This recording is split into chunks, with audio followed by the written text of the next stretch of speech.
Muy buenas tardes. Nos encontramos transmitiendo desde la Universidad Enrique Díaz de León, dando continuación con las jornadas de actualización jurídica que, a nombre de nuestra universidad y de nuestra rectora general, la doctora Claudia Robles Morales, asimismo, a nombre de nuestro director de la licenciatura en Derecho, el doctor Héctor Manuel Robles Ibarría, y por parte de la coordinación académica también, a nombre de nuestro coordinador, el doctor Salvador Rivas Morenos, les damos la más cordial bienvenida a este ciclo de conferencias virtuales denominado Jornadas de Actualización Jurídica 2020 UNEDEL. Es por lo cual nos encontramos aquí y cedo el uso de la palabra para que el doctor Rubalcaba haga la presentación del presente ponente. Adelante, doctor. Gracias. Es para mí un gusto presentarles a nuestro ponente el día de hoy, que es el maestro Carlos Rubalcaba Quintero, quien tiene una amplia trayectoria en las diversas áreas del campo del derecho en las que se ha desempeñado. Para ello me voy a permitir reseñar de una manera sucinta el amplio currículum de nuestro invitado. Él fue director de responsabilidades en el municipio de Tepic, Nayarit, fue secretario general del Congreso en el estado de Nayarit, fue contralor interno de los servicios de salud en el estado de Nayarit, director de normatividad e iniciativas en la Secretaría General de Gobierno, docente en diversas materias como es Derecho Constitucional, Derecho Laboral, Derecho Mercantil, Derecho Administrativo. Actualmente ejerce la postulancia en 3 ámbitos. El primero en materia administrativa, en materia penal y, en este caso, en la redacción de proyectos de leyes, reglamentos, estatutos de sociedades. Entre sus estudios, él es licenciado en Derecho por la Universidad Autónoma de Nayarit, es maestro en Derecho Constitucional y Administrativo por la Universidad Autónoma de Nayarit, cuenta con una especialidad en Justicia Electoral del Tribunal Electoral del Poder Judicial de la Federación y actualmente es doctorante en el Derecho Interinstitucional por la Universidad de Colima y por lo tanto, pues para nosotros es un privilegio, un placer darle la bienvenida a esta casa de estudios, que aunque sea de manera virtual, pronto nos estaremos viendo también físicamente, pero con esto iniciamos el día de hoy. Bienvenido, maestro. ¿Qué tal? Muchas gracias. Un gusto saludarlos a todos y conocerlos a través de este medio virtual. Y para mí, el honor es realmente para mí. Gracias por la oportunidad de poder comunicarme con ustedes. Gracias por la posibilidad de poder comunicarme con los alumnos de esta universidad. Realmente para mí es un honor hacerlo y principalmente tratar un tema tan novedoso y tan trascendental para la vida política y democrática de este país como es las responsabilidades administrativas. Un país difícilmente se puede configurar si no estamos estructurados de tal manera que se puedan rendir cuentas, de tal manera que los servidores públicos sepan a qué atenerse. Entonces, me voy a permitir hacer una exposición y presentarles algunas diapositivas para que los que tengan la oportunidad de escucharme y de verme tengan también una imagen a la cual puedan respaldar los datos que voy mencionando. El tema que voy a tratar, espero que ya lo estén viendo ahí en pantalla. Sí, es correcto, ¿verdad? ¿Sí se puede ver? Sí. Pues es la responsabilidad administrativa. Miren, hay algo que le dio mucho auge y que probablemente todos lo sepamos y que es aquel escándalo mediático que se formuló a través de la Casa Blanca del anterior presidente de la República. Ahora, las responsabilidades administrativas ya tienen muchísimo tiempo, sin embargo, a partir de ese escándalo, se comienza a reformular una nueva estructura, una nueva idea de las responsabilidades administrativas. Y con esto se emiten algunas leyes, algunas modificaciones a las leyes locales y posteriormente se emite la Ley General de Responsabilidades. Entonces, para los alumnos que nos puedan ver, principalmente los que están estudiando licenciatura, muchos de nosotros cuando estudiamos, principalmente nos vamos a aquellas áreas como derecho penal, derecho civil, sin embargo, llegan a estar muy saturadas, diría yo. esta materia de responsabilidad administrativa o de responsabilidad de los servidores públicos me parece, y por experiencia propia lo puedo decir, que tiene un mercado muy grande para los estudiantes, porque, debo de confesarlo, estamos construyendo esta nueva materia, así como el procedimiento. Y ahorita, conforme vayamos platicando, espero manifestarles y dejarles un poquito menos confuso o un poquito más claro a qué me refiero con que hay un nuevo mercado para todos los licenciados en Derecho, para los abogados, porque principalmente en las ciudades grandes, pues realmente el número de servidores públicos que están sujetos a cometer infracciones es enorme. Aquí nada más en Nayarit estamos hablando de 40,000, alrededor aproximadamente de 40,000 servidores públicos. Sin embargo, en el estado de Jalisco, principalmente en la zona metropolitana de Guadalajara, estaríamos hablando, yo quisiera pensar, de algunos 100,000 o más de 100,000 servidores públicos. Y evidentemente ahí tiene una fuente de trabajo que se está realizando. Hay en otras partes donde la competencia es más fuerte. Sin embargo, ahorita se pueden realizar estudios y comenzar a practicar, y prácticamente yo podría asegurarles que van a empezar a la par de muchos otros licenciados en Derecho, abogados que están trabajando en la actualidad. ¿Qué es responsabilidad administrativa? Primero, debemos de nosotros de recurrir a aquella gran obra de la teoría pura del derecho, en la que Kelsen divide lo que es el nexo causal y el nexo de imputación. Es decir, en las teorías duras, para nosotros poder entender qué causa un efecto, tenemos que referirnos a la relación causal. Sin embargo, en el derecho, como lo explica Kelsen, es distinto. Como tal, entre la condición y la consecuencia, lo que podemos equiparar a lo que es la causa y el efecto, hay un elemento distinto o nexo que los vincula, lo que es la imputación. Es decir, que es distinto tener la culpa de algo a ser responsable de algo. Hay muchas personas que pueden ser responsables de algo sin necesariamente ser culpables o tener la culpa.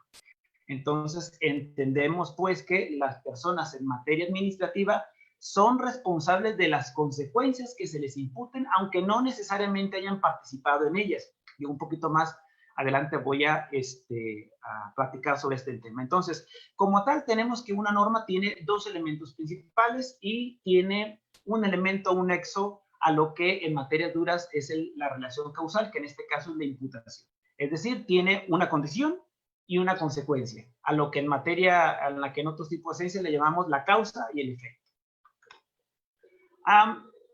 Entendemos pues que los servidores públicos lo que hacen es cometer infracciones administrativas, y para esto es necesario entender que se pueden cometer de dos tipos, algunas que son de resultados o algunas que son de medios. Muchas personas piensan que si no pasa algo malo, no hay ninguna consecuencia. Sin embargo, en uno de los principios que establece la Constitución, obliga a que los servicios públicos y al dinero, de acuerdo al artículo 134, sea aplicado de manera eficaz.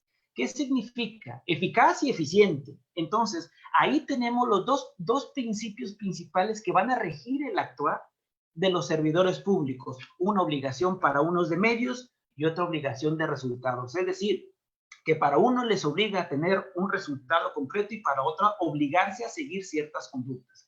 Entendemos por obligación de medios o la sanción, obligación de resultados, perdón, aquellas sanciones o que se sanciona, mejor dicho, el fin o la finalidad, es decir, el resultado, el obrar ilícito, el daño y, en este caso, la relación de causalidad. ¿Sí? Si una persona está obligada a darles un servicio, por ejemplo, de 9 a 3, esa es una obligación de resultados. Si les da el servicio, ahora, si les da el servicio de mala gana, o bien que no es adecuado el servicio, esa es una obligación de medios. Y un poquito más adelante espero yo poder profundizar en este tema. Pero por el tiempo, pues voy a tratar de hacerlo más rápido en estos aspectos. Entonces, la obligación de medios es observar determinada conducta, un protocolo, un manual, un proceso, una técnica, un método, una serie de pasos, un arte y una mecánica. Por ejemplo, les voy a decir que prácticamente todos los sistemas de salud son los que son públicos. En la mayoría donde nosotros conocemos al servidor público es a un médico. Sin embargo, nosotros prácticamente nunca lo vemos como un médico o como un servidor público. Perdón, lo vemos como un médico, una enfermera, pero no como un servidor público.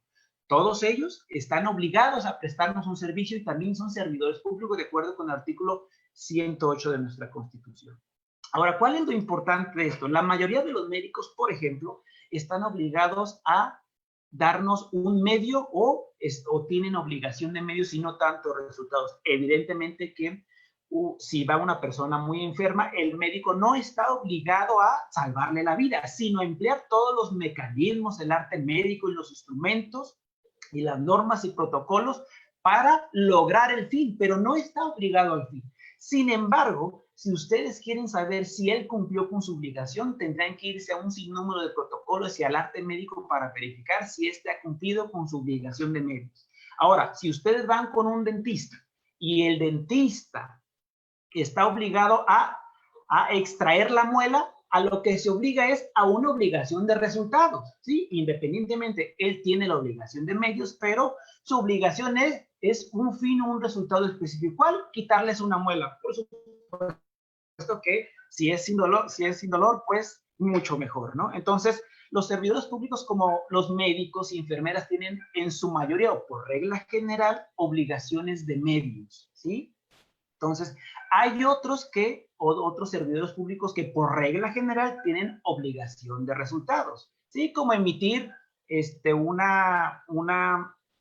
como emitir un acta de nacimiento. O, por ejemplo, si ustedes van a verificar, si ustedes caen y se les poncha una llanta, hay dos tipos de obligaciones. Si la ley dice que el ayuntamiento tiene que conservar las vías públicas, como lo dice el artículo 115, eso quiere decir que los servidores públicos están obligados a un resultado. ¿Cuál significa el resultado de tener calles buenas?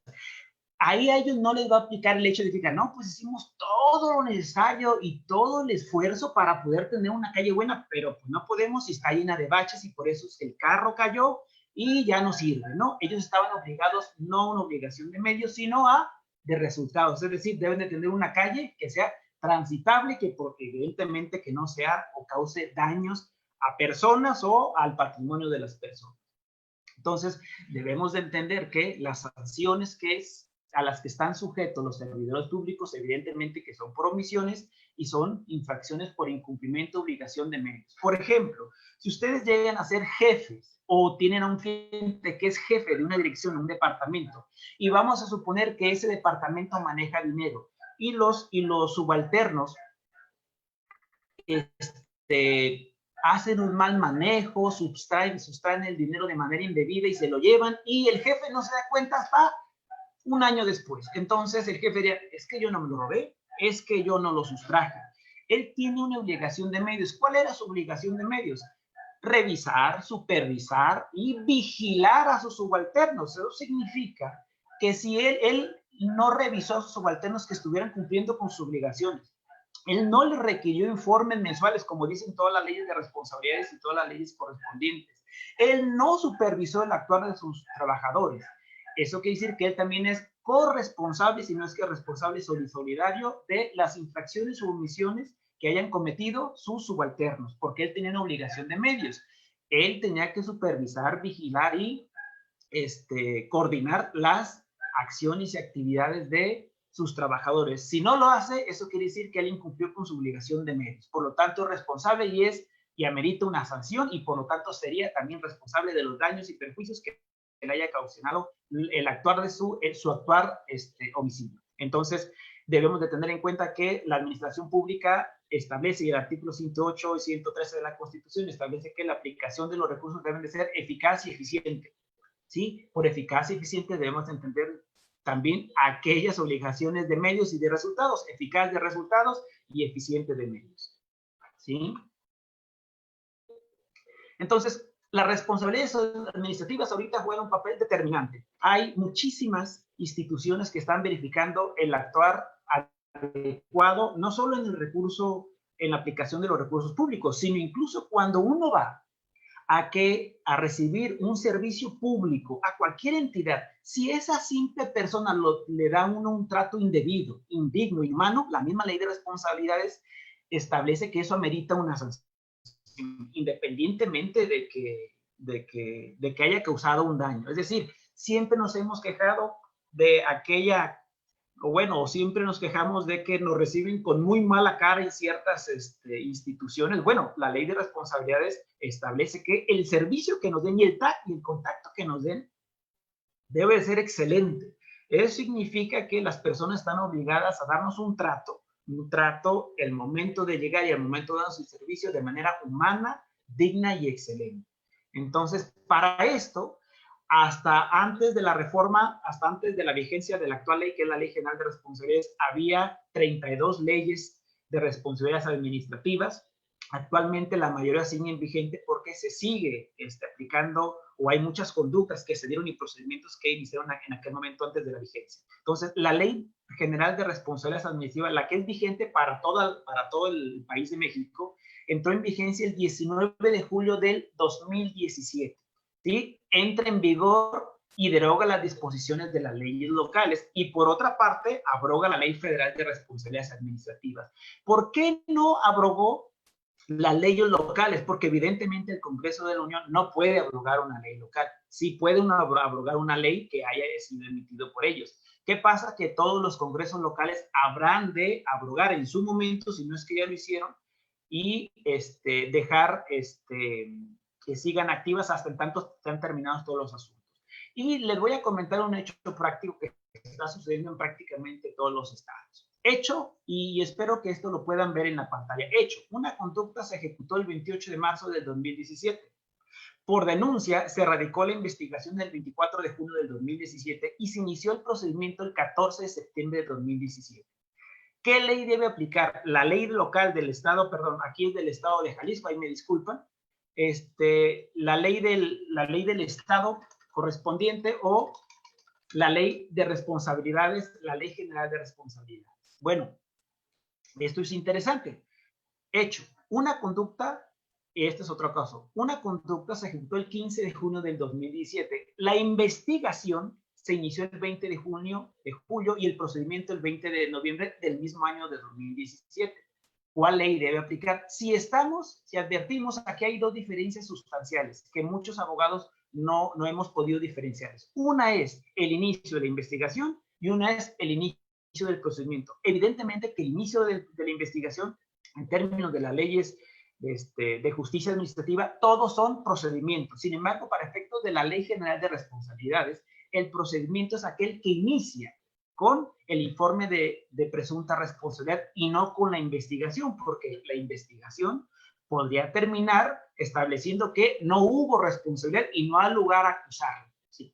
Entonces, sí debemos de tener la capacidad de distinguir entre una y otra cosa. Por eso es que establezco dos hechos. Entonces, ¿cuál ley aplicaría? Bueno, lo interesante de todo esto es que los tribunales no se han puesto de acuerdo y la Corte tampoco. Entonces, el problema está, me parece aquí, que en dilucidar los tipos de enunciados que se utilizan para una y otra ley. Es decir, para unos utilizamos un tipo de enunciado descriptivo que va a decirnos cuál es la sustancia de la ley, como conocemos los códigos sustantivos, y otra los que nos va a referir a enunciados adjetivos o leyes procesales. Entonces, tercero,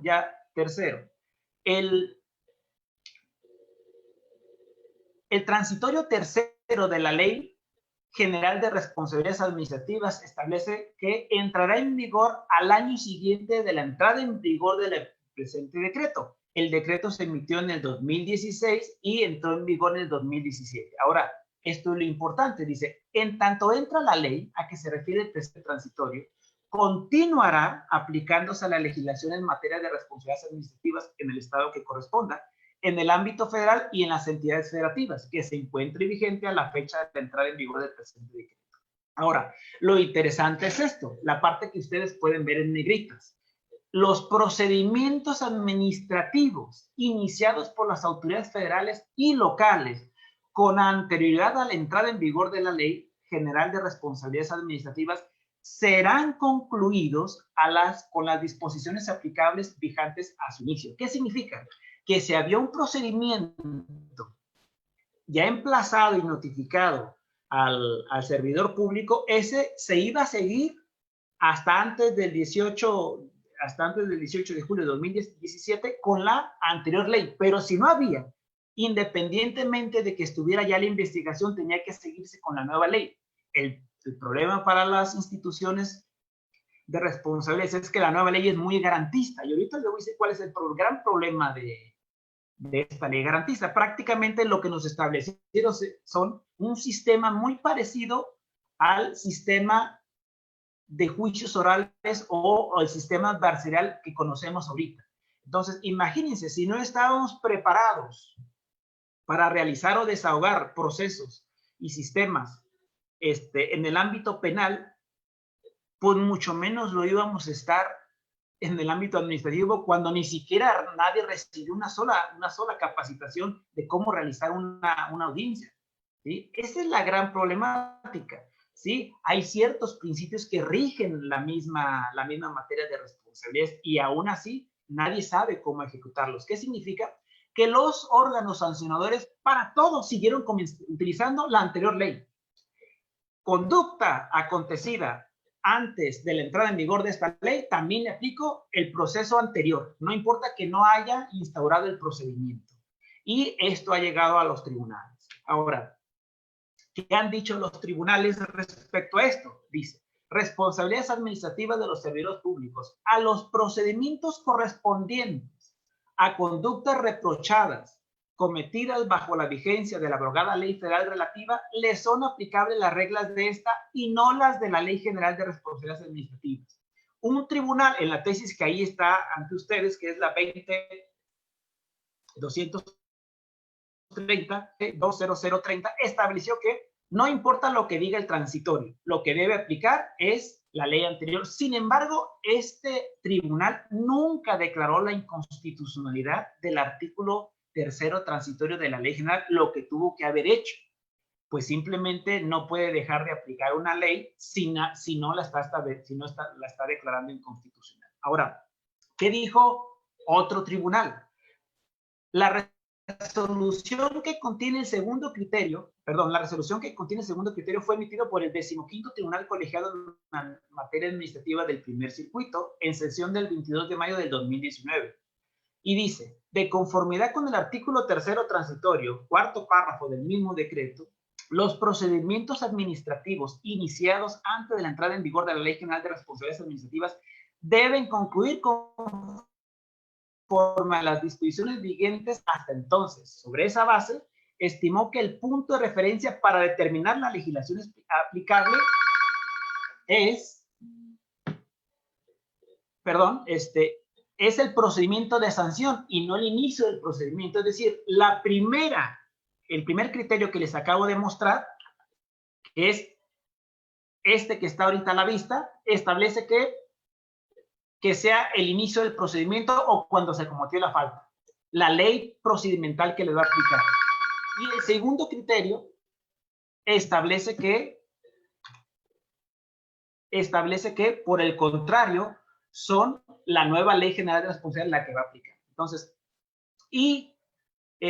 surgió una jurisprudencia de estos tribunales, que es solamente una jurisprudencia de pleno de circuitos, no ha trascendido sobre eso hasta ahorita, y establece lo siguiente: responsabilidades administrativas de los servidores públicos. En los casos en que la autoridad haya sustanciado la etapa de investigación conforme a ley federal relativa vigente antes del 19 de julio del 2017, el procedimiento disciplinario deberá concluir en términos de esa misma normativa, ¿sí? Y él ya está interpretando el artículo tercero transitorio.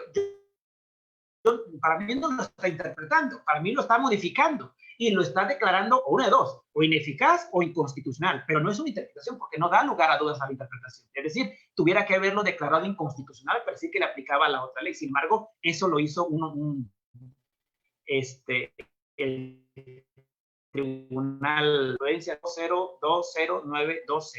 Sí, entonces tenemos que había muchísimos asuntos que estaban llegando a través de una ley distinta, y prácticamente lo que iba a pasar es que todos los tribunales contenciosos, por ejemplo, tendrían que echar abajo todos los procedimientos y dejar prácticamente sin sanción a un buen número de servidores públicos porque la autoridad se equivocó. Me parece que tuvo algo de miedo los tribunales colegiados y los plenos ante el gran número de equivocaciones de las instancias sancionadoras y sin embargo, bueno, habrá que ver qué deciden otros plenos de otros colegiados, de otros pasos, llega a la corte y a ver qué no resuelve, ¿sí?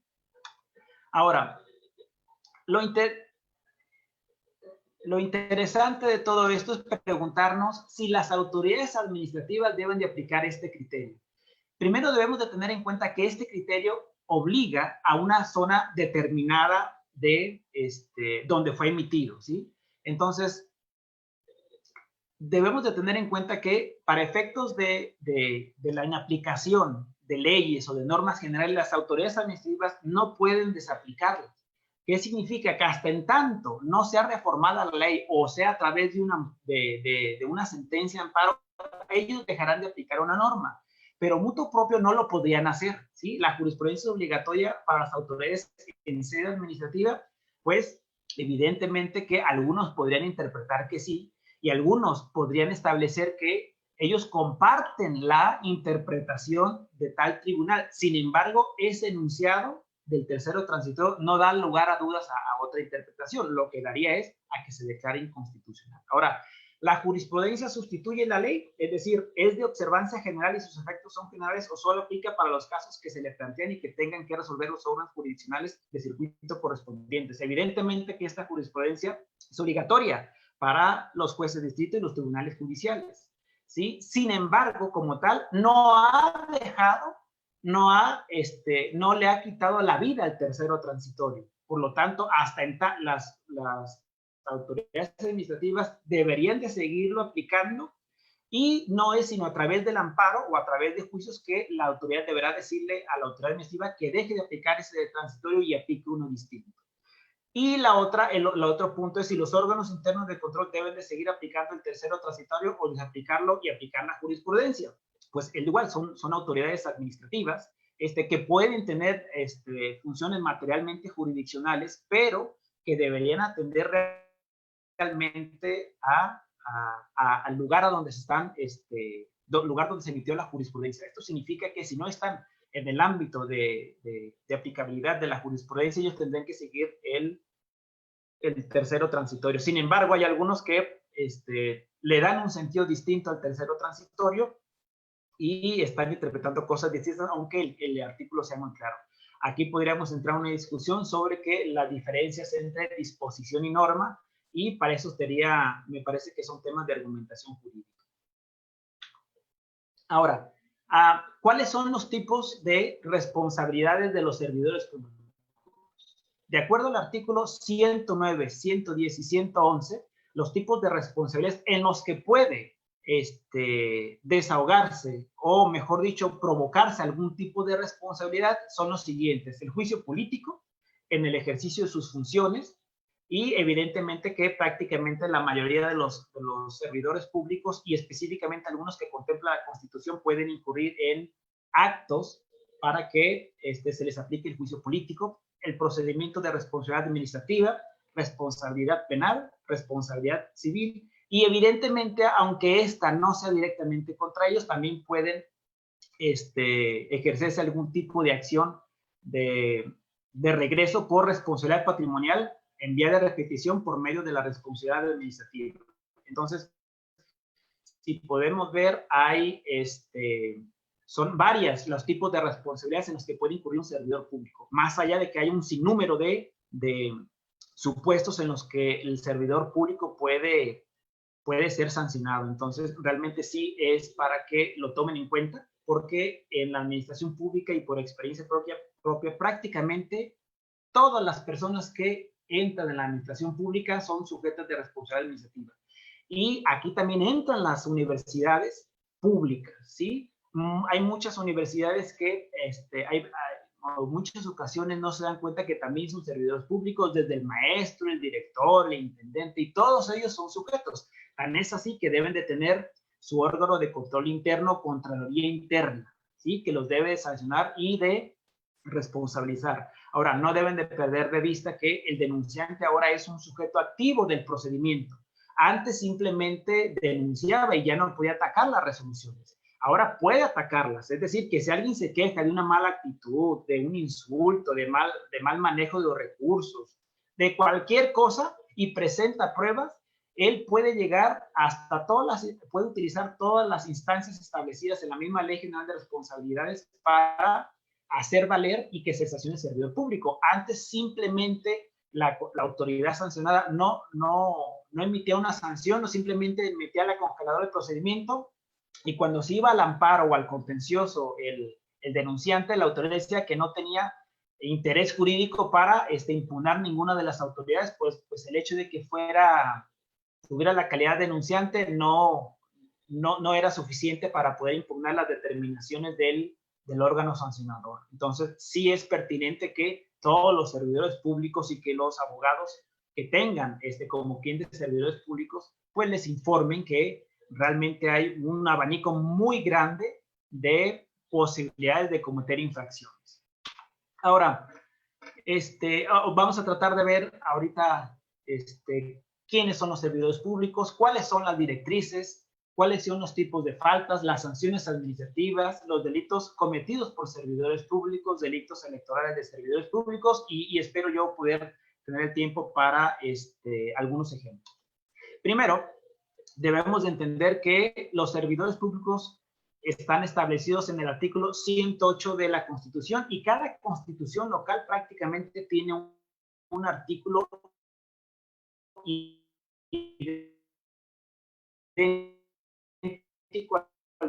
¿sí? No tiene un artículo idéntico al artículo 108 de nuestra Constitución, donde se establece quiénes son los servidores públicos.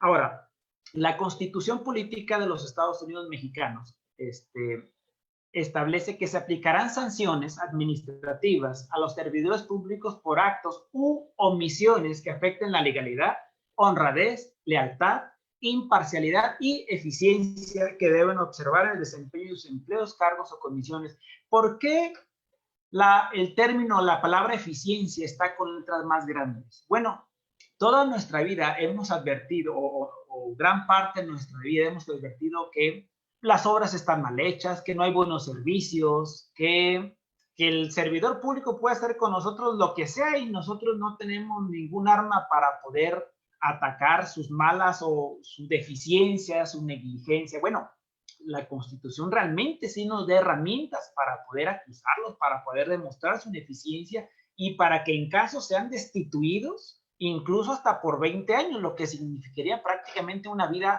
muerte a lo que le llaman política o burocrática, ¿no? Entonces, sí tenemos herramientas para, como ciudadanos, poder lograr que los servicios públicos o la administración pública mejore. Ahora, también los abogados debemos de conocer este tipo de alcances para poder darles una buena defensa a nuestros clientes. ¿Qué es la eficiencia? La eficiencia es la capacidad de disponer de alguien o de algo para conseguir un efecto determinado. Entonces, todos los servidores públicos al realizar cualquier acto que sea parte de sus atribuciones o al manejar cualquier recurso público están obligados a actuar con eficiencia. ¿Qué significa? A disponer de ese recurso o de sus subalternos de tal manera que rinda los mejores resultados. Por ejemplo, hay unos lugares donde hay un mal drenaje, pero en lugar de arreglar el drenaje, algún presidente municipal lo que decidió es arreglar su oficina y tiene una maravillosa oficina. Sin embargo, enfrente de la oficina tiene un pésimo drenaje. ¿Qué significa? Bueno, que no aplicó el recurso adecuadamente ni con base o con perspectivas de eficiencia. Si nosotros podríamos acreditar que ese dinero no se aplicó de manera eficiente, evidentemente que el servidor público que autorizó o que revisó la aplicación de ese recurso debería de ser sancionado. Ahora, ¿cuáles son las directrices de la Ley General de Responsabilidades para conducir la conducta de los servidores públicos? Bueno, se establece que los servidores públicos deben de actuar conforme a las leyes, conducirse con rectitud, satisfacer el interés superior de las necesidades colectivas dar a las personas el mismo trato, actuar conforme a una cultura de servicio, administrar los recursos públicos, promover, respetar, proteger y garantizar los derechos humanos, corresponder a la confianza que la sociedad les ha conferido, evitar y dar cuenta de los intereses que puedan entrar en conflicto, abstenerse de realizar cualquier trato o promesa privada que comprometa al Estado mexicano. Esas son las directrices establecidas en el artículo 7 de la Ley General de Responsabilidades. Ahora, ¿cuáles son los tipos de faltas de manera general que pueden cometer los servidores públicos? El artículo 49 y 50 de la Ley General de Responsabilidades Administrativas establece este catálogo de faltas no graves. Ahora, no hay que perder de vista que algunas son genéricas y, contrario a lo que es el derecho penal, no necesariamente tiene que haber un tipo administrativo para que sean sancionados, sino con que exista en alguna norma, un catálogo general que dirija o que dicte cómo debe ser la conducta, con ello es suficiente para sancionar o responsabilizar a un servidor público. Una de las primeras establece que es obligación de los servidores públicos cumplir con las funciones, atribuciones y comisiones, observando disciplina y respeto. Esta es la fracción primera y prácticamente lo que no esté dentro de todas las demás fracciones que ustedes están viendo en la pantalla entra en esta falta administrativa. ¿Sí? Es decir, incumplir con esta fracción, que es la de cumplir con sus funciones, atribuciones y comisiones, observando disciplina y respeto, generaría una falta administrativa. ¿Qué significa? Por ejemplo, hay muchos servidores públicos que son jefes que se quejan de que sus subalternos no le hacen caso, que porque son sindicalizados, que porque hacen lo otro. Bueno, si el jefe establece un sistema de calendarios, un sistema de comunicación de las obligaciones que debe hacer diario el trabajador, el burócrata, y semanalmente, y los resultados que deben de darle, con eso sería suficiente para que el jefe le inicie o levante actas por infracciones a esto, porque no está cumpliendo con las funciones que le fueron o los servicios que le fueron encomendados. De ahí que si yo le pido a un trabajador mío que me rinda un informe cada viernes, por ejemplo, o diario le doy las directrices de las actividades que debe realizarse y no las realiza, eso significa que yo puedo levantar el acta administrativa y darle cuenta al órgano de control para que investigue, acredite y en su caso sancione al servidor público correspondiente.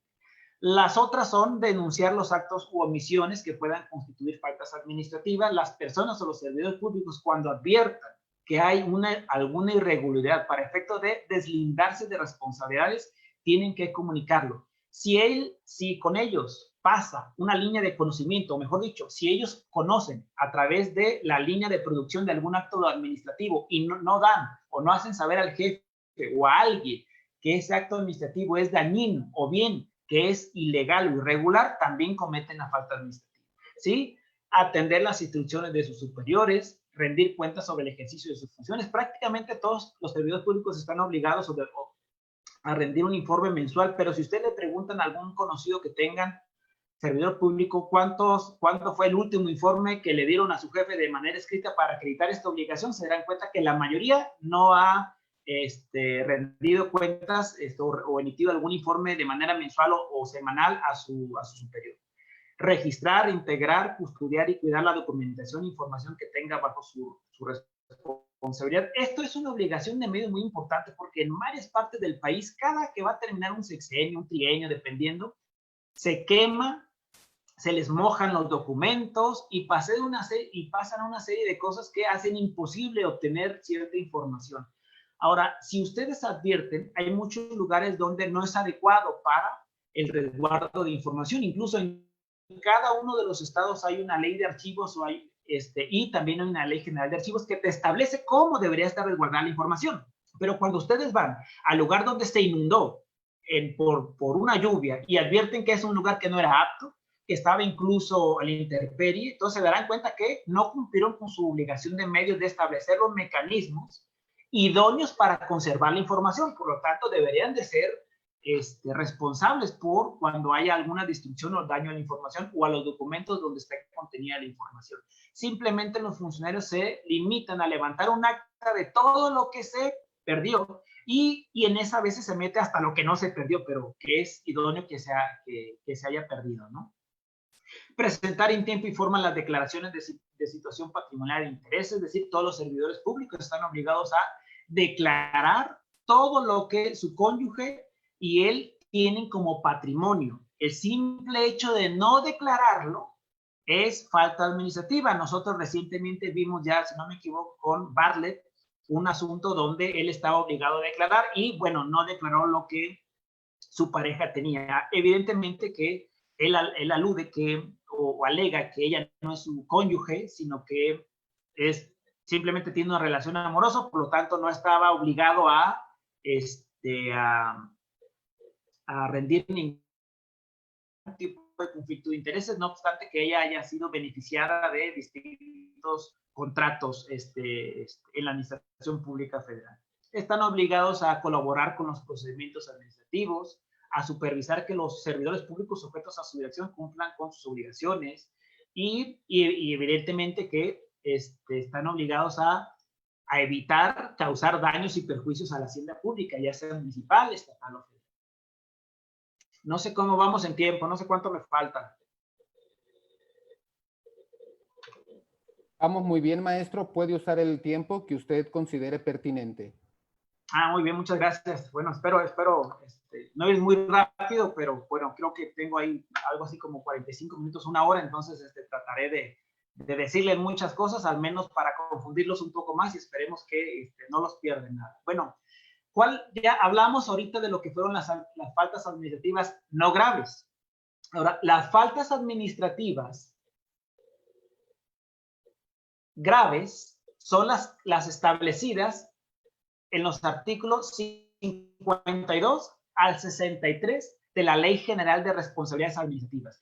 Y ahora ustedes van a ver algo muy simpático aquí. Yo digo simpático porque me parece que ha sido un error de redacción del Congreso de la Unión, porque prácticamente ustedes van a ver faltas administrativas graves con la misma denominación o título que ciertos tipos penales, ¿sí? Cohecho, peculado, desvío de recursos, encubrimiento, enriquecimiento ilícito, o aquí se le llama enriquecimiento oculto o ocultamiento de conflicto de intereses. Esta falta administrativa me parece que es donde se trataba de vincular a Bartlett, ahorita no recuerdo cuál sea su nombre completo, pero es de la actual Administración Federal, porque se decía que él tenía más riqueza de la que estaba señalando, es decir, quiere decir que él estaba ocultando un conflicto de intereses o ocultando cierta riqueza, es decir,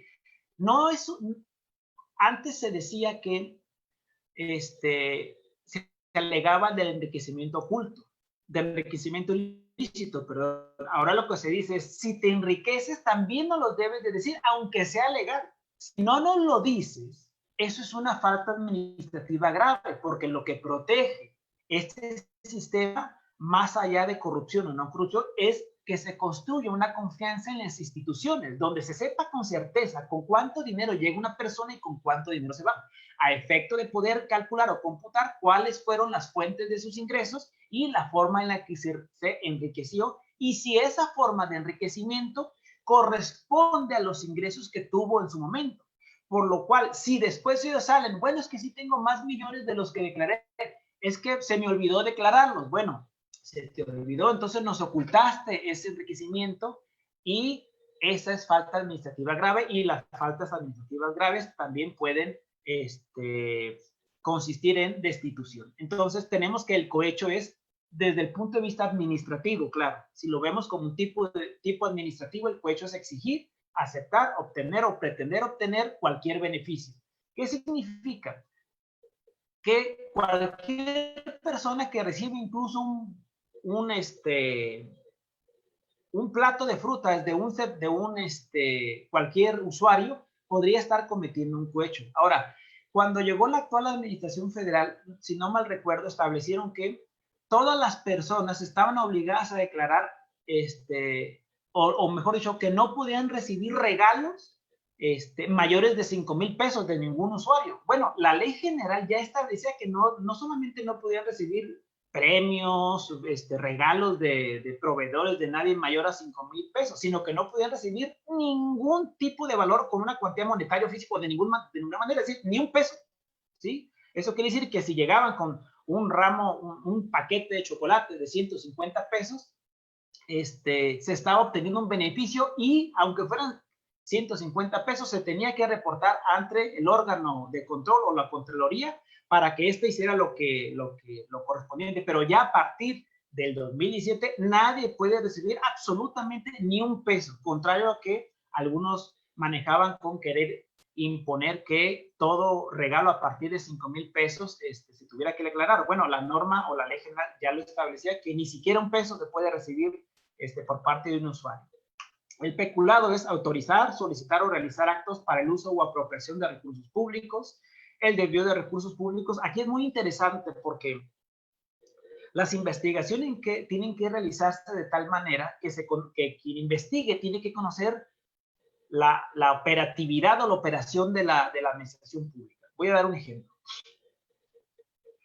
Por la dinámica administrativa, hay veces en que se requiere o que no hay, por ejemplo, dinero para pagar hoy la nómina porque te van a depositar un dinero mañana, pero tienes un dinero que lo vas a gastar en 2 meses y que está destinado para una obra. Entonces, lo que hace es que la persona agarra el dinero de una cuenta y paga nómina o paga otra obra y al otro día lo regresa. Bueno, esto es realmente el desvío de recursos públicos. Sin embargo, esto puede suceder incluso por error. Entonces, si una persona por error paga un concepto distinto, si no se analiza de manera adecuada o si se establece una regla objetiva, podría estar sancionando a alguien que ni siquiera tuvo la intención de desviar recursos, ¿sí? Es decir, que por un simple error pagó un concepto con otra cuenta, una cuenta distinta, ¿sí? Pagas el concepto con un hospital, pagas la que te das cuenta que cometiste un error. Entonces, las reglas de análisis objetivo, como son estas, pueden causar que se sancionen a buenos servidores públicos que ni siquiera hayan tenido la intención de desviar, ¿sí? Por un simple error. Entonces, no siempre los métodos o el análisis objetivo puede arrojar un adecuado combate a la corrupción. Actuación bajo conflicto de interés, evidentemente que todos hemos sabido que a alguien, por ejemplo, hay una obra que se le asigna a una persona, que incluso alguien utiliza palancas, un servidor público de tal dependencia le pide a su amigo de otra dependencia que contrate a su hijo o que le asigne un contrato a su hijo. Bueno, todos esos son conflictos de interés que deben de regularse, que también están relacionados con el tráfico de influencias. Es decir, si alguien de un puesto de preponderancia nos ayuda a conseguir un empleo dentro de la misma institución, eso es tráfico de influencia. ¿Qué significa? Que si nosotros nos dieron empleo por una palanca y esa palanca está en un puesto de preponderancia, eso es tráfico de influencias. En pocas palabras, prácticamente, salvo aquellas personas que te acomoden en un trabajo, que no trabajen en la administración pública, ellos no estarían cometiendo tráfico de influencias. Pero cualquier servidor público que te ayude a obtener un trabajo, estaría cometiendo tráfico de influencias. Evidentemente, sí, analizamos estos tipos de enunciados de manera objetiva y no atendiendo a la intención del servidor público. El abuso de funciones que ya tienen regulado muchísimos años, y el desacato, proporcionar información falsa, no dar respuesta, retrasar la entrega o en los requerimientos o resoluciones de autoridades fiscalizadoras de control interno judicial. Es decir, cada que una autoridad fiscalizadora le requiere a un servidor público, debe de atender en el plazo determinado o bien solicitar la prórroga para dar respuesta a algo. Si no da respuesta o no atiende sus requerimientos, estaría en desacato, ¿sí? También incluso la destitución. Ahora, de todo esto, ¿cuáles son las sanciones administrativas? Y ustedes se van a dar cuenta de algo también muy curioso.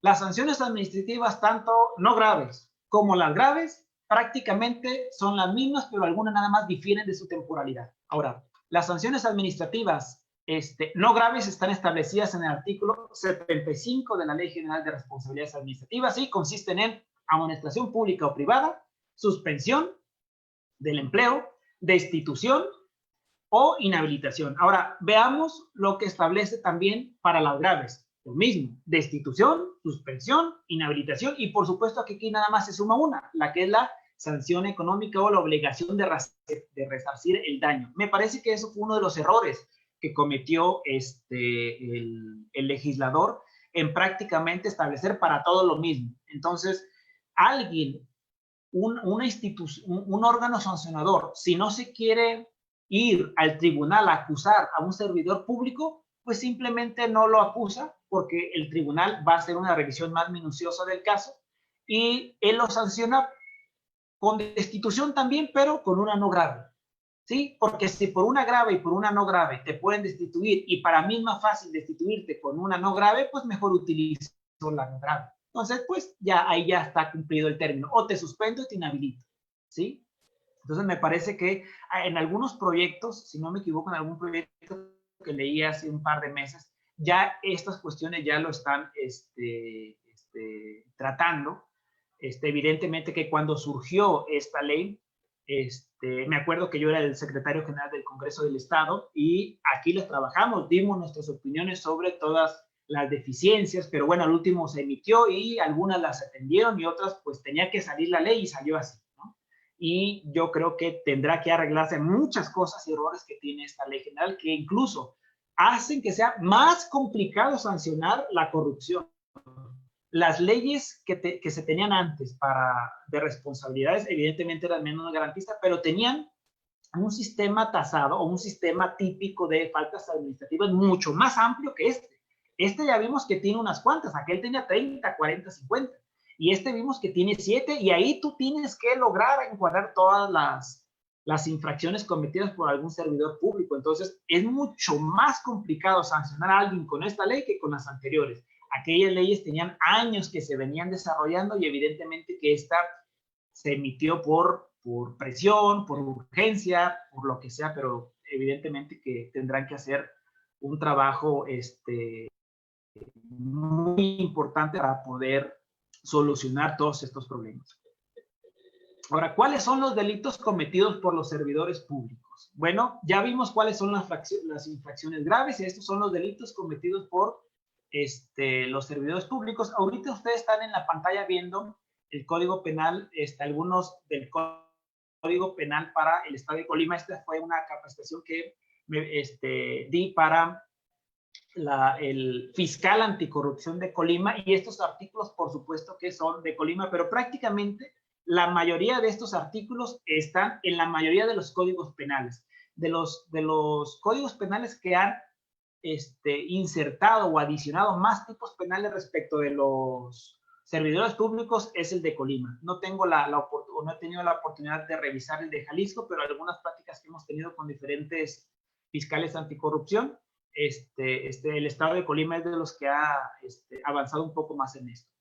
¿Cuáles son esos tipos administrativos o los delitos cuáles son esos tipos penales o los delitos que puede cometer un servidor público? Es ejercicio indebido y abandono de funciones.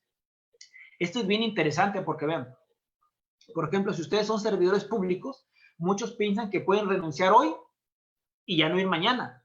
Sin embargo, la mayoría o muchos de los puestos, los que son de confianza, dirección, supervisión, vigilancia, fiscalización, requiere que se acepte la renuncia.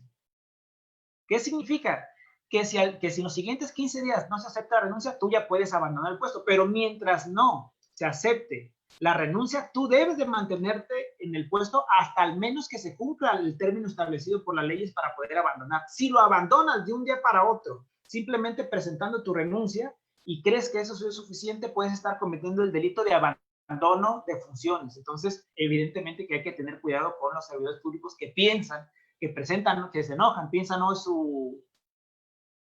presentan hoy su renuncia y mañana ya no van, ¿no? Si tienen una función de aquellas determinadas, pueden estar cometiendo este delito. Abuso de autoridad, esto es de los más clásicos, el peculado, evidentemente, desvío y, fíjense, retención de recursos. Es decir, cuando algún servidor público haya tenido la obligación de pagar algo, pero no lo pague y retenga el dinero por X razones, también comete el delito de retención de recursos, ¿sí? O bien, un ejemplo muy claro que sucede en universidades públicas, en los ayuntamientos, en los estados, es que los servidores públicos, las administraciones, retienen los impuestos que a su vez le retienen a los servidores públicos y no los pagan ni al SAT, ni al Fonacot, ni al Infonavit, ni a nada. Entonces, este es el delito de retención de recursos. Entonces, hay que tener mucho cuidado con eso. El de coalición, el de intimidación, que también es clásico, el cohecho, concusión, intimidación, revelación de identidad. Los servidores públicos en algunos casos están obligados a mantener la secrecía del denunciante y si la revelan cometen el delito de revelación de identidad. Evidentemente que el enriquecimiento ilícito, falsedad de certificaciones, tráfico de influencias. Estos son los delitos, entre otros, que pueden cometer los servidores públicos, salvo el de retención de recursos. Prácticamente todos los demás están en la mayoría de los códigos penales de todas las entidades federativas. ¿Sí? También, aparte de todo, de las faltas no graves, delitos, delitos del orden de los que acabo de mencionar, también pueden cometer delitos electorales los servidores públicos.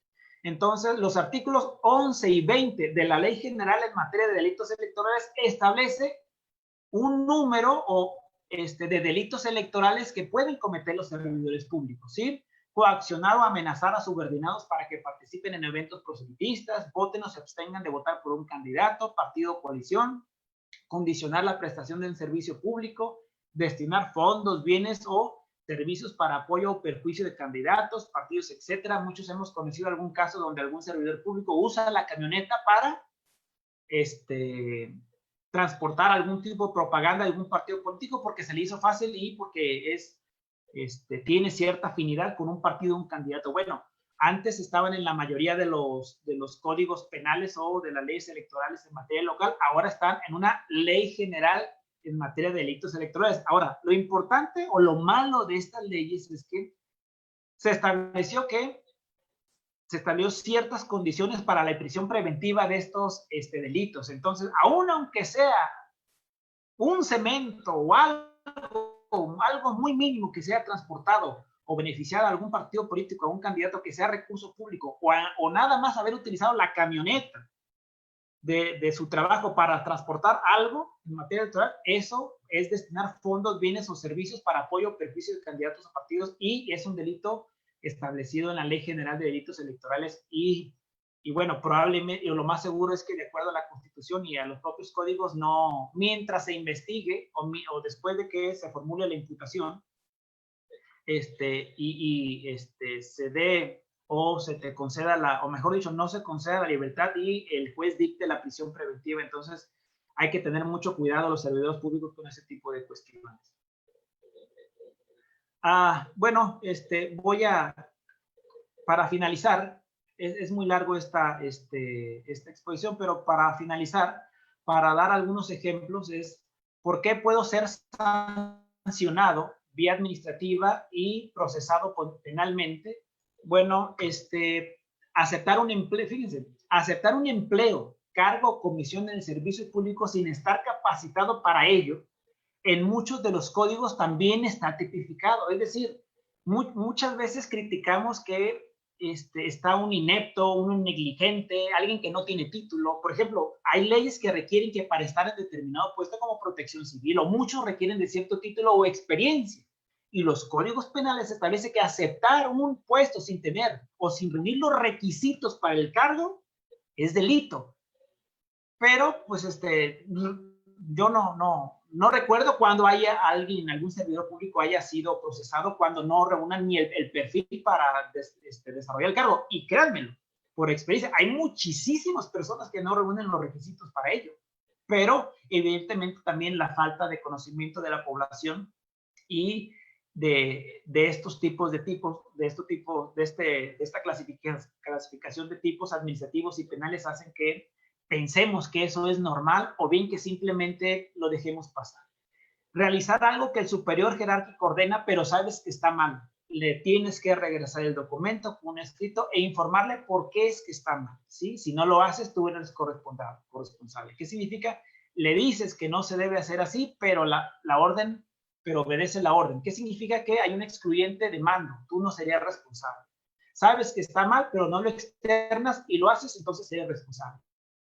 Ahora, realizar pagos de contratos sin sustento es un incumplimiento de medios de supervisión. La mayoría de las leyes ahora establece que no le puedes pagar a un proveedor si no está registrado en tu catálogo de proveedores. ¿Qué significa?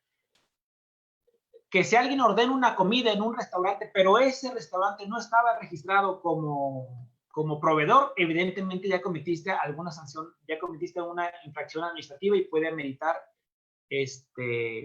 una sanción. Por lo tanto, estos son solamente algunos ejemplos para que deben de tomar en cuenta los servidores públicos. Hay muchos más, por supuesto. Cancelar las facturas o CFDI por los proveedores puede resultar como una causa grave. Otorgar préstamos y gastos o comprobar sin los controles o garantías de recuperación. Esto lo ven muchísimo, ¿sí? Cada año se los observan y cada año alguien lo incumple, ¿sí? Aquí está, no enterar retenciones, contratar o adquirir bienes con proveedores no registrados. Y algo que se da en exceso y que ustedes pueden advertir, o al menos que es un mito, una leyenda que para mí es realidad, es la valoración excesiva de precios unitarios. En otras palabras, las obras con sobreprecio. El material que le venden a uno, que le venden al gobierno con sobreprecio, cuando en el mercado tiene un valor de 1,000 pesos, se lo venden al gobierno en 3,000, ¿sí? Evidentemente que tuvo que haber un proceso de adquisición y el valor del mercado se sabía que era de 1,000 pesos, pero aún así, por una rara razón, el servidor público la compra en 3,000 pesos, ¿sí? La leyenda dice que es que porque hay mochas entre unos y otros, ¿no? Entonces, lo pueden tomar como verdad. No tener los procedimientos de adquisición, pago de facturas inconsistentes y pago de conceptos sin evidencia documental. Todas estas son un cúmulo de ejemplos en los que un servidor público puede incurrir. Entonces, hay un mercado laboral para los abogados, para los jóvenes que están estudiando ahorita, que pueden iniciar junto con toda esta materia, porque podría yo decir que no hay expertos ahorita en esta materia. Todas las personas se podrían calificar como principiantes porque la nueva ley realmente vino a configurar una nueva forma de actuación.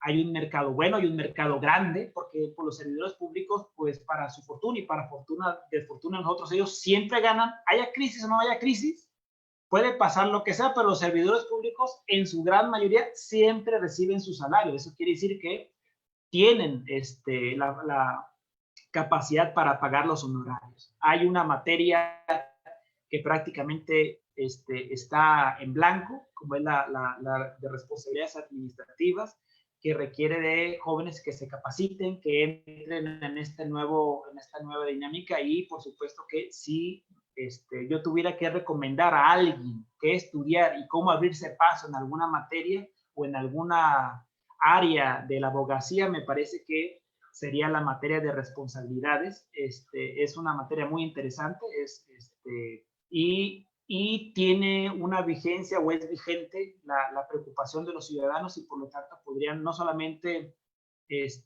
allegarse de recursos para sostenerse, sino también aprender muchas cosas y mejorar incluso los mismos servicios públicos. De mi parte sería todo. Espero no haberlos aburrido y confundido de la manera inadecuada. Evidentemente que esta contingencia nos hace aprender e intentar realizar algunas otras actividades como son las videoconferencias. Agradezco la oportunidad de poder comunicarme con ustedes y les mando un saludo a todos, esperando que en algún momento nos podamos comunicar y conocer de manera personal. Muchas gracias, maestro Carlos Rubalcaba, por su valiosa aportación a estas jornadas de actualización 2020. Y cedo la voz a nuestro presidente del Consejo Estudiantil del turno nocturno para efectos de que le haga saber alguna de las preguntas que fueron ya emitidas por los compañeros alumnos. Adelante, Daniel. Claro que sí, maestro Godoy. Recopilamos 3 preguntas que consideramos fueron las que quizás pueden generar mayor importancia al público en general y al doctor Carlos Rubalcaba. Y la primera pregunta es la siguiente, por Néstor Jesús Murillo Reynoso. Dice, ante esta falta de la correcta aplicación de la ley, en la que no se toma como tal la vigencia de la actual ley, ¿quién pudiera ampararse ante la falta de sanción de un funcionario público? Sí, mira, es algo muy interesante con si la conducta, la denuncia y el procedimiento inició con la anterior ley, los criterios de la Corte y de los tribunales no le reconocían interés jurídico al denunciante para que sea sancionado, ni siquiera los servidores públicos de los tribunales judiciales o de los poderes judiciales, que significa que el grado de impunidad que existía ante la imposibilidad de que el mismo ciudadano pudiera darle seguimiento, tuviera una participación activa en el procedimiento de sanción, era prácticamente nula porque, bueno, muchas gracias porque trajiste tus pruebas y tu denuncia, pero aquí a pesar de que tengamos los pelos de la burra en la mano, como dicen, pues no hay sanción porque, pues no, e incluso la decisión podría ser arbitraria. Entonces los ciudadanos prácticamente estábamos indefensos ante esas situaciones. No acontece lo mismo con la nueva ley general que le da una participación activa para atacar todos los actos incluso de investigación, así como los actos de la autoridad substanciadora y resolutora, incluso para atacar los actos del tribunal en caso de sanciones o procedimientos para sancionar por infracciones graves de la misma ley. Entonces, sí, desafortunadamente vivíamos en un estado donde prácticamente los servidores públicos podrían hacer muchas cosas y no ser sancionados porque el sistema era muy benéfico. Pero bueno, afortunadamente poco a poco está cambiando y ya tenemos una nueva ley que sí nos permite acceder y combatir las acciones arbitrarias también de los órganos que deberían de garantizar la adecuada aplicación de los servicios públicos y que el servidor público también se comporte de una manera adecuada.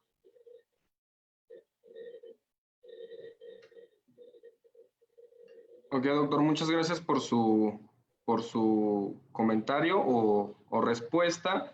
Pasamos a la siguiente pregunta que pues considero que es muy importante a lo que se está viviendo actualmente con esta pandemia. Y es la siguiente, por Francisco Javier Marina Ayala. Dice, ¿qué pasará con los recursos desviados por parte del señor gobernador de Jalisco? ¿A él quién lo regula para revisar que no está enriqueciéndose ilícitamente con los millones que pidió a causa del COVID-19? Y si hay sanción para él, aunque sea el gobernador.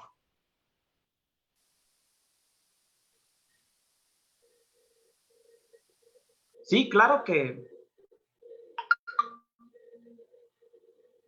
puede ser sancionado. ¿Sí me escuchan bien? Sí, lo escuchamos, doctor. Sí, claro que puede ser sancionado. Fíjense, efectivamente es una pregunta muy, muy importante porque, aunque no lo crean, las urgencias, las emergencias, los desastres facilitan para el desvío de dinero porque ante este tipo de situaciones, por ejemplo, los servidores públicos o los gobernantes pueden no realizar procedimientos de licitación. Es decir, pueden realizar compras directas, incluso a sobreprecio, compras a sus amigos, comprar algo que valía 10 millones en 30 millones, supuestamente. Sí, evidentemente se puede cometer una serie de irregularidades. Esperemos que no sea así, que los gobernantes hayan actuado de manera ética y responsable. Sí puede ser sancionado el gobernador, cualquier gobernador puede ser sancionado por faltas administrativas, incluso puede iniciarse juicio político, responsabilidad civil, responsabilidad penal, responsabilidad administrativa. ¿Sí? Y vamos a recordar que ahorita para las faltas no graves prescriben en 5 años y las faltas graves prescriben en 7 años. ¿Qué significa? Que independientemente del periodo en el que transite cualquier gobernador, las faltas administrativas graves duran 7 años para que prescriban. Por lo tanto, cualquier nuevo gobierno que pretenda hacer justicia o aplicar la ley sí puede iniciar el procedimiento de responsabilidad administrativa, tanto la función pública federal como la Secretaría de la Contraloría o la Auditoría Superior del mismo Estado de Jalisco, que son 3 instancias que regulan o controlan los recursos del gobernador, o mejor dicho, del Ejecutivo, que es representado por el propio gobernador. Sí puede ser sancionado y esperemos que no hayan utilizado la contingencia para aprovechar las excepciones para dirigir o mal dirigir los recursos públicos.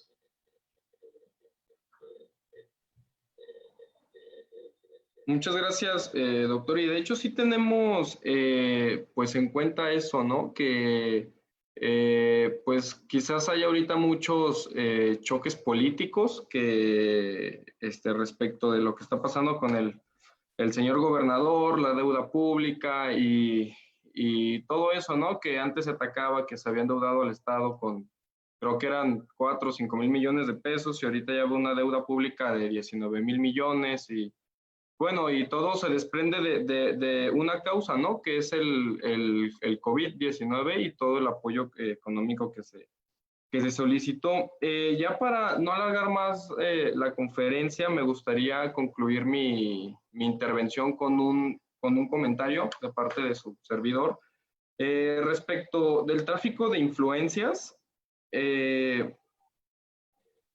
consideraría yo que incluso existen ciertas ambigüedades, porque si bien la ley que regula a los servidores públicos puede contemplarlo de cierta manera, yo concuerdo con usted en ese aspecto que, pues, con la nueva ley dio pie a que hubiera mucha corrupción, porque incluso en el Código Penal del Estado se elimina como tal, se deroga este delito, deja de existir, que lo contemplaba precisamente el 154. Es derogado y ya lo únicamente que se pudiera asimilar más a este delito pudiera ser lo que contempla el 146 como el abuso de autoridad, que es la fracción 21 y 22, que pues precisamente esto da pie a que haya más actos de corrupción y sea más difícil comprobar, ¿no? Precisamente como el tráfico de influencias, como ahorita ya lo permite cualquier ley orgánica, por decir, del Tribunal Electoral, que permite a los magistrados ya incluso meter, como así lo dice, de meter a las personas de confianza, ¿no? Entonces, sí concuerdo con usted en ese sentido, que hubo ciertos errores y dio pie a que hubiera, pues, se pudieran dar más actos de corrupción en todo sentido. Hasta aquí termino mi intervención y pasaría a cederle la palabra al maestro Juan José Godoy. Adelante, maestro Godoy. Muchas gracias, Daniel, te lo aprecio. Y dando seguimiento a nuestra función del día de hoy, de la conferencia impartida por usted, maestro Carlos, la Universidad Enrique Díaz de León desea hacerle entrega de un muy humilde y sincero reconocimiento, el cual le comparto en estos momentos para su visualización. Es decir, a nombre de la Universidad Enrique Díaz de León, le hago entrega del presente reconocimiento a usted, maestro Carlos Rubalcaba Quintero, por su brillante participación en la conferencia titulada La responsabilidad administrativa, misma que se lleva a cabo en las jornadas de actualización UNEDEL Virtual 2020, Conectados para ti. Mismo documento que suscribe la rectora de la universidad, doctora Claudia Robles Morales, así como la vicerrectora académica, maestra Janet Robles Morales, en Guadalajara, Jalisco, en el mes de julio del año 2020. Muchas felicidades, maestro, y gracias de verdad por su fina participación. Siendo esto entonces, le otorgo la palabra al doctor Rubalcaba para efectos de brindarnos unas últimas palabras de despedida. Gracias, maestro.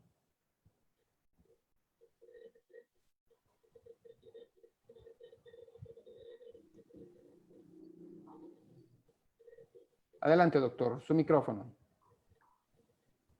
Te agradecemos mucho, maestro Godoy, y maestro Carlos, fue un placer tenerte aquí con nosotros. Esperamos pronto físicamente nos acompañes en alguna ocasión a esta casa de estudios. Tenlo por seguro que serás bien recibido como te mereces. Salúdanos por favor al doctor Enoch, nuestro aprecio, y le reiteramos nuestro reconocimiento, de la misma manera que te lo realizamos a ti. Con relación a tu reconocimiento, en esta ocasión será virtual, pero cuando tengamos la oportunidad, tenlo por seguro que físicamente te lo haremos llegar cuando las condiciones lo permitan, ¿sí? A mí no me resta en este caso más que darle las gracias al maestro Godoy, y en este caso por todo el apoyo que nos apoyó en esta jornada en el turno nocturno, a Daniel, en un momento determinado en su papel de enlace, en este caso para esos ponentes que trajimos de calidad, de acuerdo en este caso a las necesidades de la población escolar, sobre todo del turno nocturno.